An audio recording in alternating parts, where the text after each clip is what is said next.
आणि तोपर्यंत तुम्ही स्टोरी ऐका कोथिंबीरची, खूप गंमतशीर स्टोरी आहे. स्टोरी म्हणजे असं झालं की मी आता ती मला रील तर नाही भेटत आहे, पण त्या दिवशी असं स्क्रोल करता करता रील आली होती. त्याच्यामध्ये एक असं होती व्हिडिओ की एकीने काय केलं होतं, कोथिंबीर जास्त टिकवण्यासाठी तिने ह्याच्यात ठेवली होती, ग्लासामध्ये ठेवली होती. पाणी टाकून ग्लासात ठेवली होती. आणि ती असं म्हणाली की त्याच्याने कोथिंबीर चांगली हे पण अशी झाली, फुलते कोथिंबीर वगैरे. हा, सो मी म्हणजे अजून फ्रेश दिसायला लागली तिला कोथिंबीर नेक्स्ट डे. सो त्या दिवशी रोहितने कोथिंबीर आणली होती, तर मी नॉर्मली आपण फ्रीजमध्ये ठेवतो राईट, तर मी अर्धी फ्रीजमध्ये ठेवली आणि मला ते बघायचंच होतं होतोय की नाही, म्हणून मी अर्धी ग्लासात टाकून ठेवली आणि अर्धी ग्लासात टाकली आणि छान अशी एक दिवस एक दुसऱ्या दिवशी सकाळी मस्त झाली.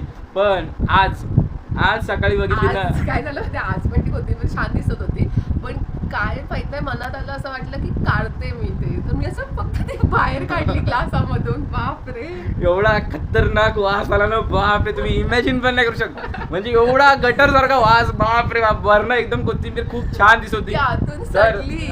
आतून सडली आणि वास खतरनाक. म्हणजे तुम्ही घेऊ शकत नाही. ऍक्च्युली आम्ही एक्झॉस्ट चालू केल्याने बाहेर गेलो, इतका खतरनाक वास. सो तुम्ही ही इंस्टाग्राम मध्ये तुम्हाला रील आली कधी तर बघू नका.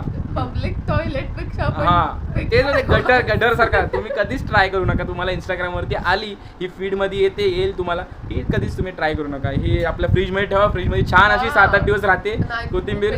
आणि हे असं नॉर्मल स्मेल येत होता, पण जसं मी काढली तिला ग्लास मधून बाहेर, असं खालचे जे स्टेम्स होते ना ते फुल सडले होते पाण्यात असल्यामुळे. 1-2 दिवस वास 48 hours होती. वास तुम्ही इमॅजिन पण नाही करू शकत, इतका घाण वास. बापरे, खतरनाक एक्सपिरियन्स. सकाळ आज मी आता ह्याच्यात टाकले ना आपल्या डस्टबिन खोलला का परत वास सुटतो, एवढा खतरनाक. तर त्याला बाहेर ठेवणार होता आता आम्ही जाऊन.